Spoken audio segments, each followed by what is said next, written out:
Donc, je vous salue encore tous dans le nom précieux de notre Seigneur Jésus-Christ de Nazareth. Pour ceux qui nous prennent en marche, soyez les bienvenus en ce 25 décembre et nous bénissons le nom du Seigneur pour ce qu'il continue de faire dans la vie des uns et des autres.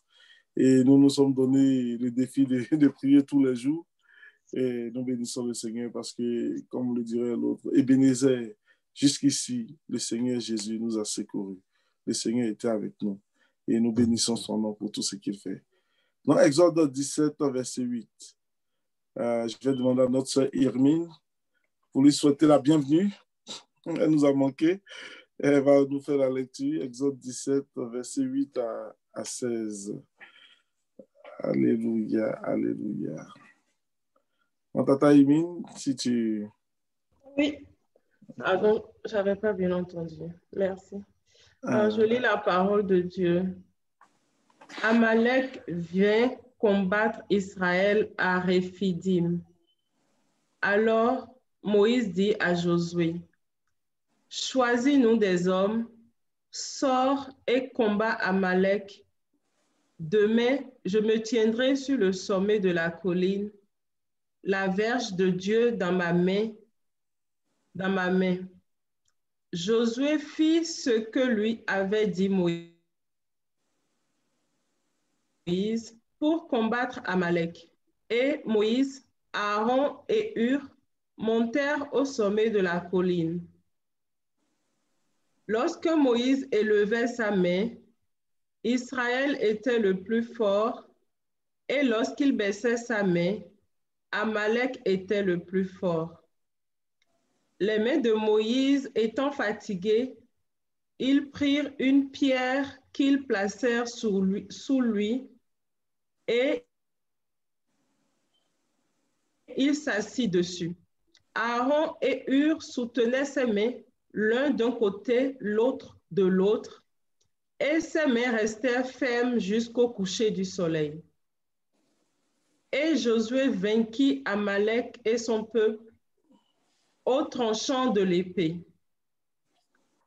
L'Éternel dit à Moïse, « Écris cela dans le livre, pour que le souvenir s'en conserve, et déclare à Josué que j'effacerai la mémoire d'Amalek de dessous les cieux. » Moïse bâtit un autel et lui donna pour nom « L'Éternel ma bannière ». Il dit, parce que la main a été levée sur le trône de l'Éternel, il y aura guerre de l'Éternel contre Amalek de génération en génération. Amen. Amen, amen.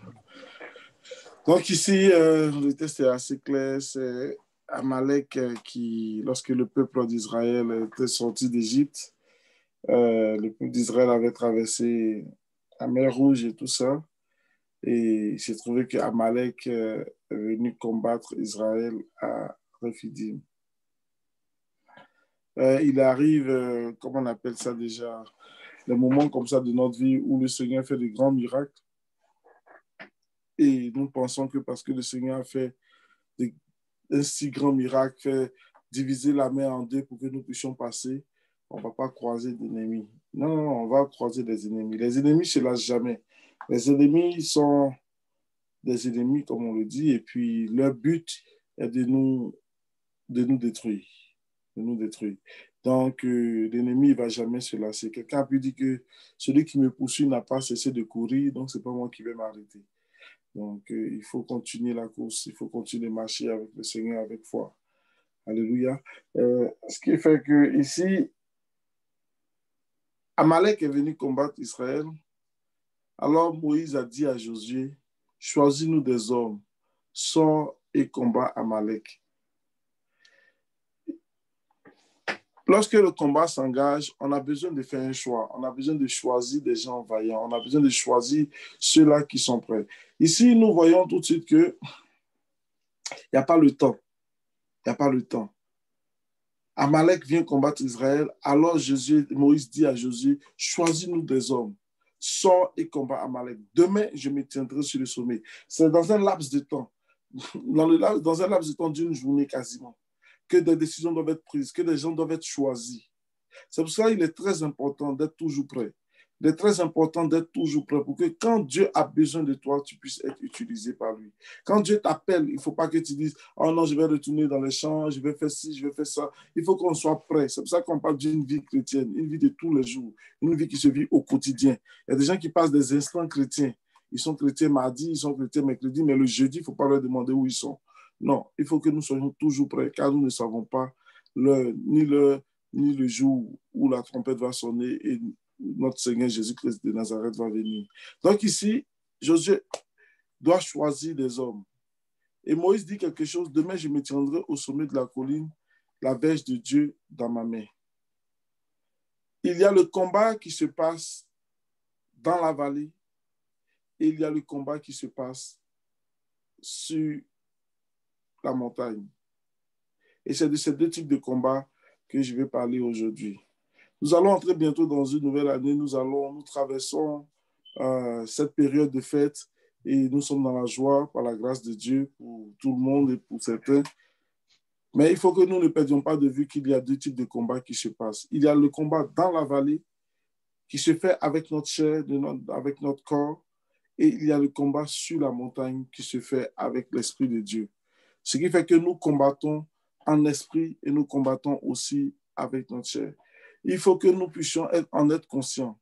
Sur le plan spirituel, si Satan n'a pas pu te vaincre sur le plan spirituel, il va essayer de te vaincre sur le plan charnel et vice-versa. S'il n'a pas pu te vaincre sur le plan charnel, il va vouloir te vaincre sur le plan spirituel. Et c'est comme ça qu'il mène. C'est pour ça que le combat se fait à deux niveaux. À deux niveaux. Il y a plusieurs chrétiens qui sont tombés de façon charnelle, quoique l'esprit était bien disposé. Quand on prend Jésus-Christ de Nazareth qui dit à Pierre, Pierre, vous n'avez pas pu tenir une seule heure. Il dit, l'esprit est bien disposé, mais la chair est faible. C'est pour ça qu'il faut veiller et prier afin que vous ne tombiez point en tentation. Donc, le combat se situe à ces deux niveaux. Ici, Moïse ordonne à Josué d'aller dans la vallée, de choisir des hommes pour aller combattre Amalek. Ça, c'est un combat physique. Un combat physique. Et lui, Moïse, qu'est-ce qu'il va faire? Il va prendre Aaron et Hur. Et ils vont monter au sommet de la colline. Ils vont entrer dans un temps de prière. Ils vont élever la main vers Dieu. Frères et sœurs, c'est la marche chrétienne ou le ministère que nous sommes en train de faire doit se faire sur deux niveaux.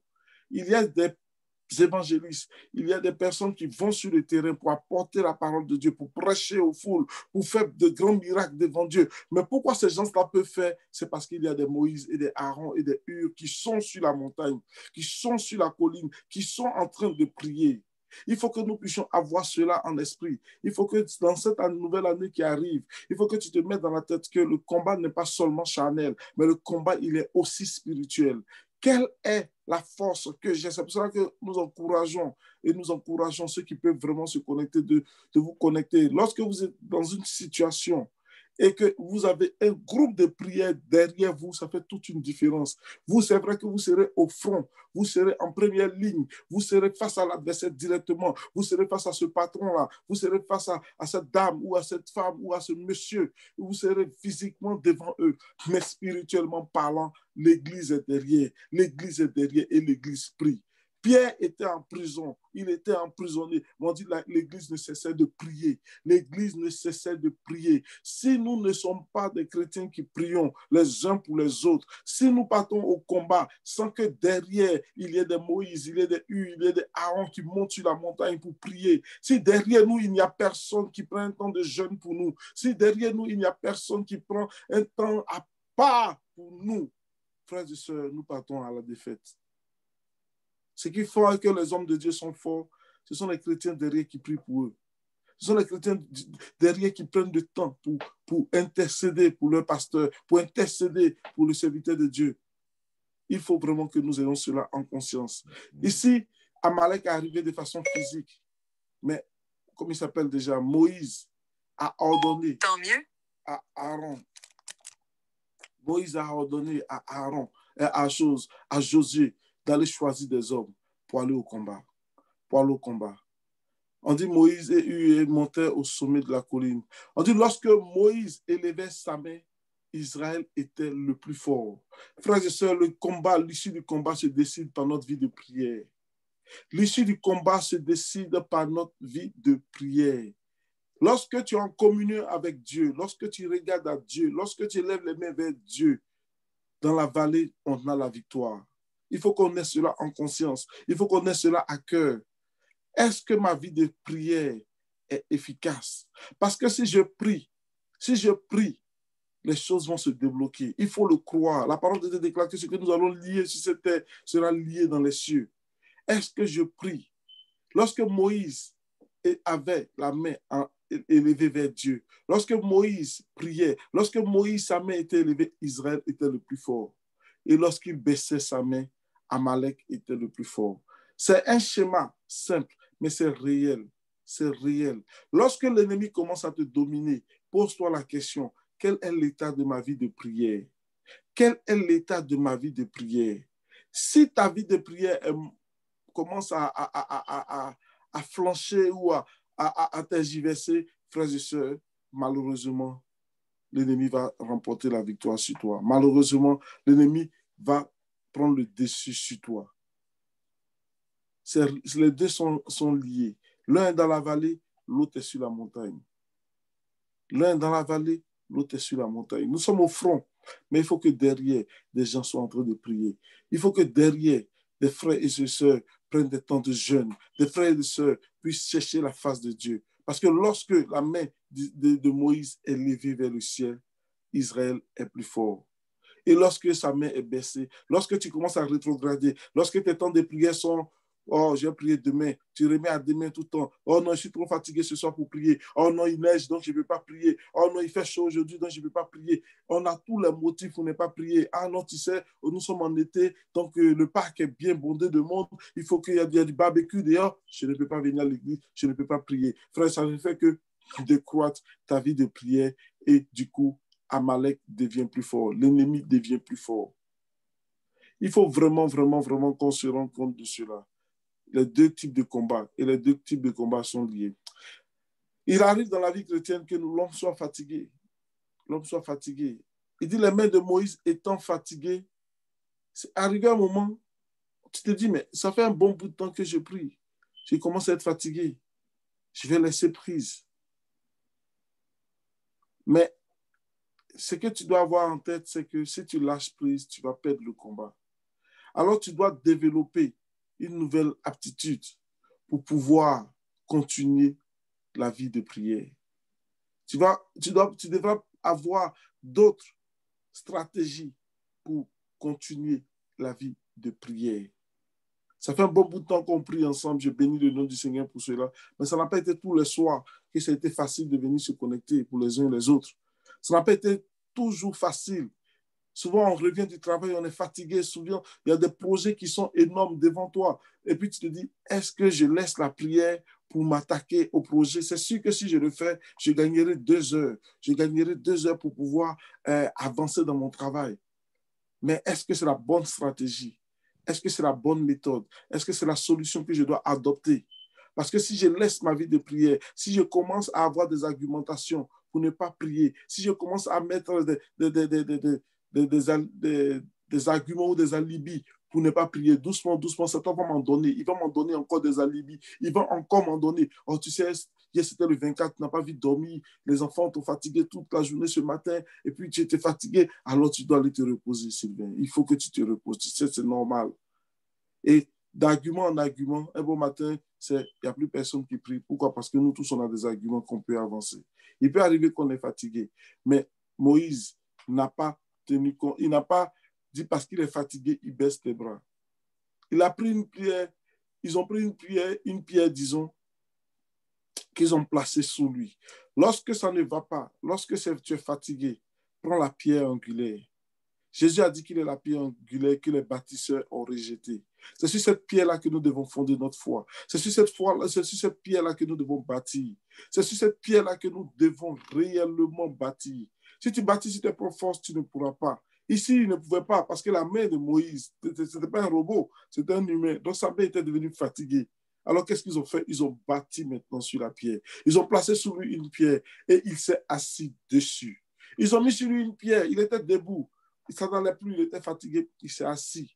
Mais il s'est assis sur le roc. Alléluia. Il s'est reposé sur Jésus-Christ de Nazareth. Il s'est reposé sur le roc. Frère, quand tu es fatigué, vers qui est-ce que tu te tournes? Quand tu es fatigué, vers qui est-ce que tu te tournes? Lorsque tu veux abandonner, vers qui est-ce que tu te tournes? 2021 arrive, on aura encore des défis, on aura encore plein de choses à faire. Il ne faut pas qu'on oublie que Jésus-Christ de Nazareth est celui sur qui nous pouvons nous reposer. Il ne faut pas qu'on oublie que Jésus-Christ de Nazareth est celui sur qui on doit s'asseoir, on doit prendre notre force en Jésus-Christ de Nazareth. Alléluia. Frères et sœurs, c'est très important. Très important. Il ne faut pas qu'on l'oublie. Aaron et Hur soutenaient ses mains, l'un d'un côté, l'autre de l'autre. Et ses mains restaient fermes.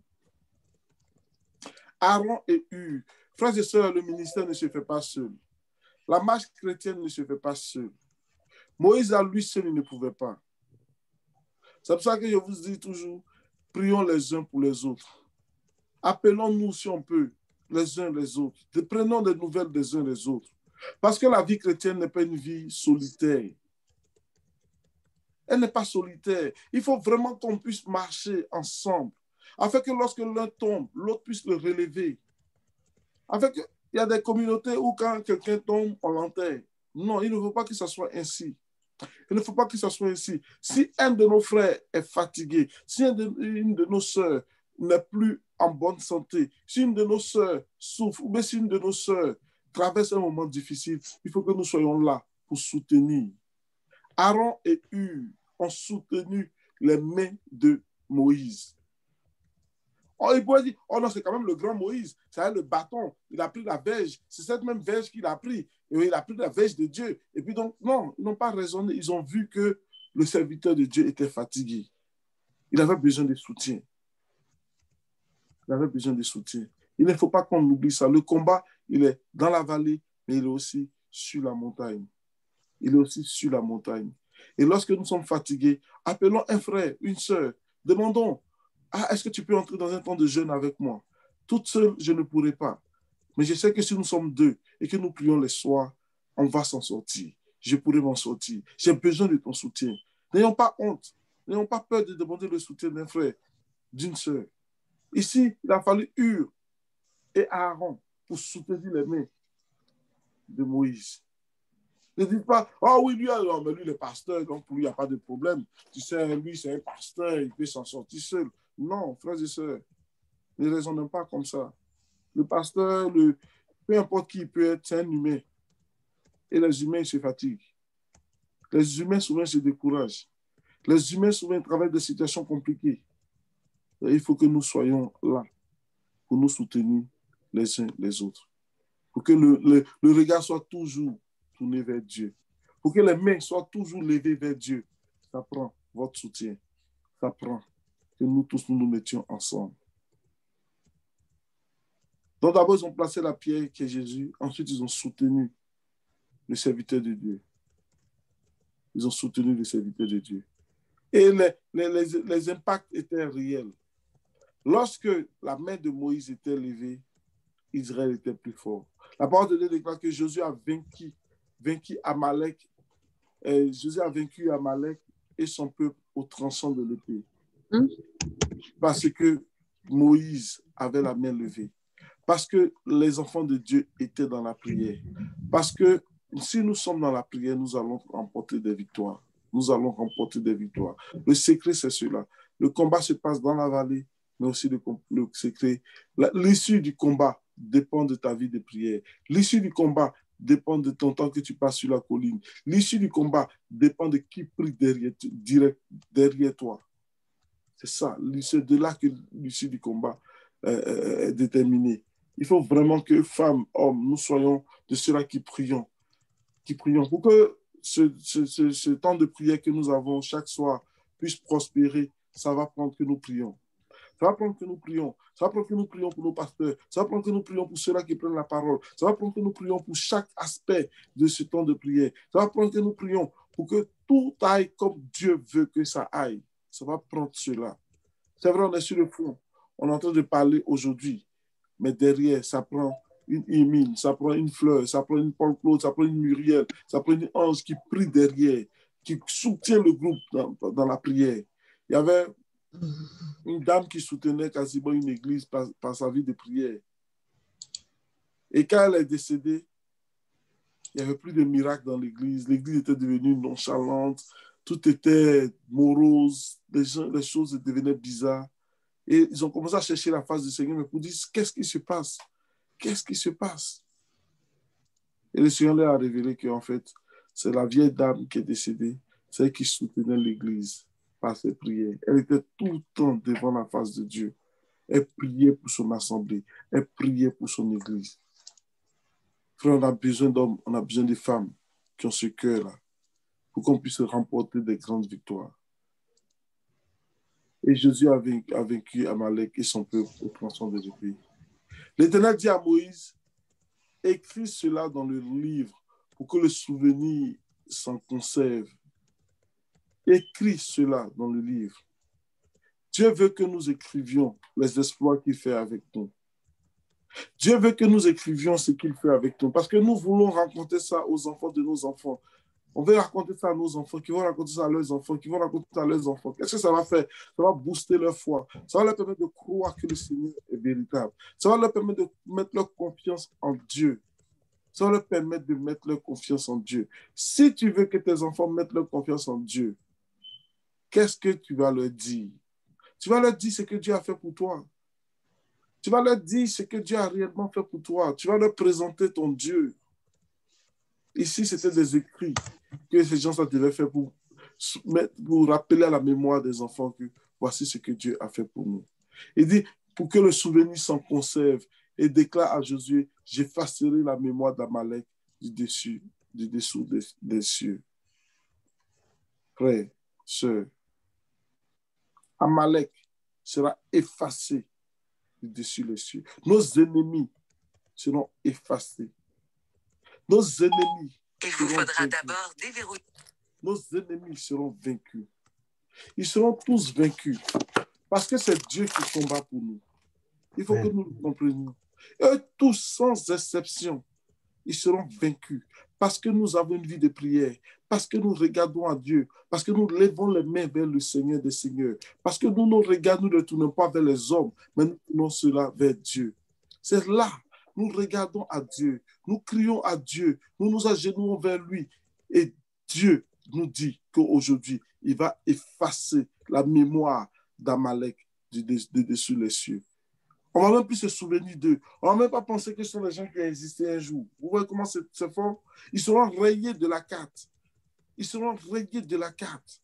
Parce que la puissance de Dieu, lorsque tu es enfant de Dieu, et ceux-là qui veulent te porter atteinte, Dieu les enlève de la surface de la terre. Il dit, il va effacer la mémoire d'Amalek de dessus les cieux. Les gens ne sauront même plus qu'un jour ce peuple a existé, à part ce qu'on lit dans la parole de Dieu.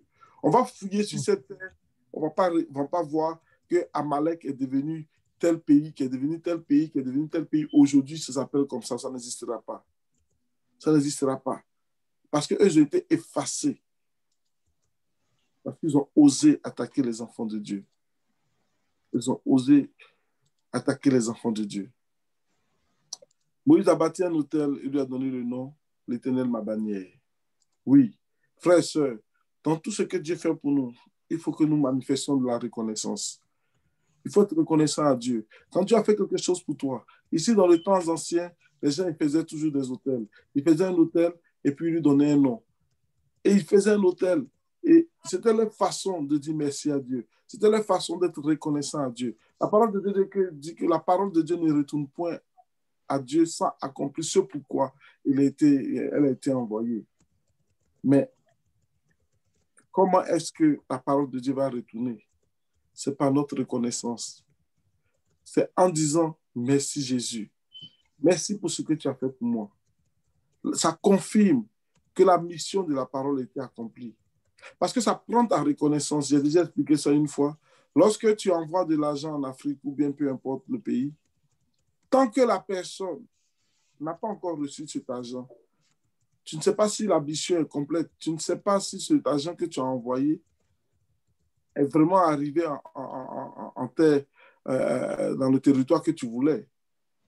Mais lorsque tu reçois le coup de fil de la personne qui te dit, oui, j'ai effectivement reçu cet argent, je te dis merci. Du coup, tu es en paix parce que cet argent est allé là où ça devait être. C'est très important. Ici, Moïse bâtit un hôtel, il donne un nom à cet hôtel. Il dit, parce que la main a été levée sur le trône de l'Éternel, il y aura guerre de l'Éternel contre Amalek de génération en génération. Frère, c'est très, très, très, très, très fort. Très, très, très, très fort. Il dit parce que la main a été levée. Parce que la main a été levée. Il n'a pas dit la main a été levée simplement sur la terre. Il dit la main a été levée sur le trône de l'Éternel. Ah, frère, quand nous crions à Dieu, quand nous levons les mains vers les cieux, Moïse nous dit ici que nos mains sont levées sur le trône de l'Éternel. L'Éternel voit tes mains, il voit le cri de ton cœur, il voit il entend ta prière, il voit l'agonie de ton âme, il voit le cri que tu portes vers lui. Et lui, Dieu, il ne reste pas assis, il se lève. Lui, Dieu ne reste pas assis, il vient combattre pour toi. Lui, Dieu, il dit, hé, ma fille est en train de crier, hé, mon fils est en train de crier, qu'est-ce qui se passe là-bas? Alléluia. Et Dieu se lève. Il dit, parce que la main a été levée sur le trône de l'Éternel, il y aura guerre. Il dit, par contre, Israël, non. Il dit, il y aura guerre de l'Éternel. Guerre de l'Éternel. C'est l'Éternel qui combat pour nous. C'est l'Éternel qui combat pour toi. Frère, sœur, 2021 arrive. Mets cela en toi. Rassure-toi. Celui-là qui combat pour toi, c'est l'Éternel des armées. Celui-là qui combattra encore pour toi, c'est l'Éternel des armées. Parce que toi, c'est vers lui que tu as crié. Parce que toi, c'est vers lui que tu as élevé ta prière. Parce que toi, c'est vers lui que tu as élevé ta main. Parce que toi, tu ne t'es pas tourné vers la confiance des hommes. Non, tu as crié à Dieu. Tu as crié à ton Seigneur. Tu as dit, voici ma situation. Alors, il dit qu'il aura guerre contre tes ennemis. Pas aujourd'hui seulement, pas demain. Mais il dit de génération en génération. De génération en génération. Il y aura guerre. Attends, je vais te rappeler, ok? Il y aura guerre contre les ennemis de l'Éternel. C'est très important. C'est très important. Il faut que nous comprenions cela. Il faut que vraiment nous comprenions cela. Notre Dieu, il est l'Éternel des armées. Et c'est celui-là qui combat pour nous. En résumé, pour juste dire que nous devons être prêts. Parce que nous ne savons pas quand est-ce que les combats vont être déclarés. Ici, ça s'est passé quasiment en un jour. Josué a dû choisir des gens. Et demain, le combat commençait. Le lendemain, le combat commençait. Ne vivons pas une vie avec des instants chrétiens. Parce qu'on ne sait pas quand est-ce que les choses vont se passer véritablement. Ensuite, Josué était dans la vallée en train de combattre. Il faut que nous soyons des chrétiens qui sont sur le terrain. Mais quand tu es sur le terrain, il faut qu'il y ait des Moïse qui sont sur la montagne, qui sont sur la colline pour intercéder, pour prier. Si tu vas aller en combat, que derrière, il n'y a personne qui prie, c'est dangereux. C'est dangereux. Et quand tu vas sur la montagne, il ne va pas seul. Moïse est parti avec Aaron et Hur.